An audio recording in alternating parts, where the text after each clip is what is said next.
Kairete, everyone. Today, me and my little assistant, which you can see here, are going to talk to you a little about one of the greatest guitar player that you can find around nowadays, Yngwie Malmsteen. You may wonder why. Because I've decided to make some videos about tricks that will help you reaching a particular sound. If you go on YouTube, you can find many YouTubers saying play like Malmsteen, play like Petrucci, and then the only thing that give you is technique, scales, arpeggios, and so on. There is a whole world that you can explore in order of achieving a particular sound. A physical world about mainly your hands or your arms, your guitar choice, your string choice, and I found out that every guitar player has a key, and you gotta know this key if you want to achieve a particular sound. Some examples: if you want to achieve a Steve Vai sound, the key of the goal is understand how he sees music. Steve Vai is being heavily influenced by Frank Zappa. Or an example, Satriani. The key of Satriani is happiness, is fun. Whenever he play, he is funny. Or another example, Eric Johnson. I found out that the key of Eric Johnson is reaching inner peace. I work with body language and NLP, so I see that most of the time in his interview, he is sad and is relaxing, is happy only when he's playing. So you see, there are those keys that no one talks about, but they are necessary in order of reaching a particular sound. Now, the first one that I want to analyze today is Yngwie Malmsteen, because I think he is the modern Bach. To understand what I'm saying, stop here the video and click on the first link that you can find below. I'll wait here, so I'm not running away. Done? Alright, now let's talk about Malmsteen. The first thing you got to know is that Yngwie Malmsteen, as he said in an interview, is not born as a guitar player. He's born as a piano player. So, while growing up, his hands became much stronger than a normal guitar player. That's the first goal you got to achieve. Make your hand much stronger at last as a piano player. I'm not saying go and play the piano, I'm just saying play your instrument and use a finger chain while not playing.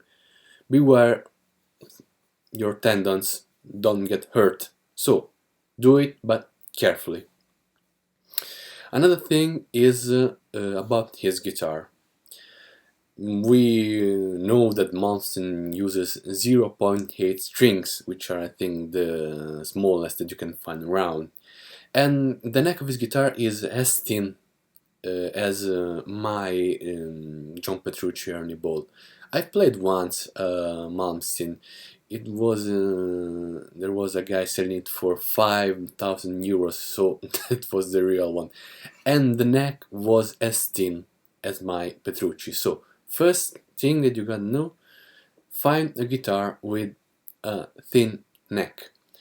Another thing, the second that you gotta know, is that you need to find a guitar that is a little smaller for you, because Malmsteen is quite a tall guy. I think he's tall as me, 6.5 foot, and a Stratocaster for him is quite a small guitar, so the frets will be very close to each other, and this will make your playing easier. So the second thing you gotta know is that you need a guitar that is a little smaller for you and your hands.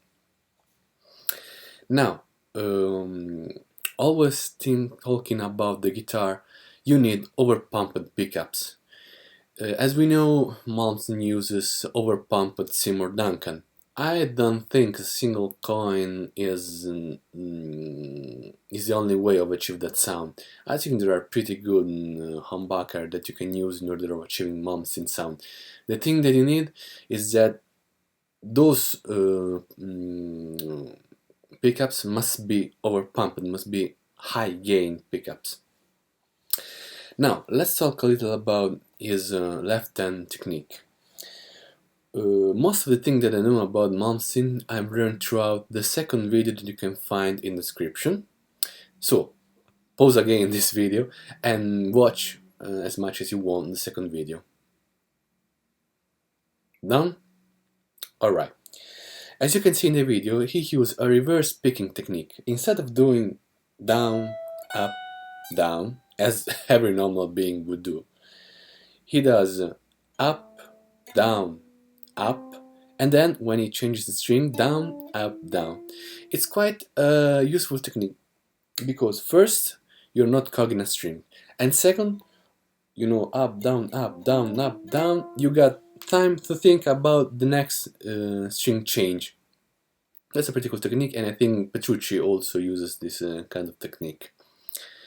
Now, about his right hand, Malmsteen uses a small pick. I don't know exactly the size because, as I said before, he has a big hand, so I can see which kind of pick he uses, but I think you can easily find it on the tube or on the net.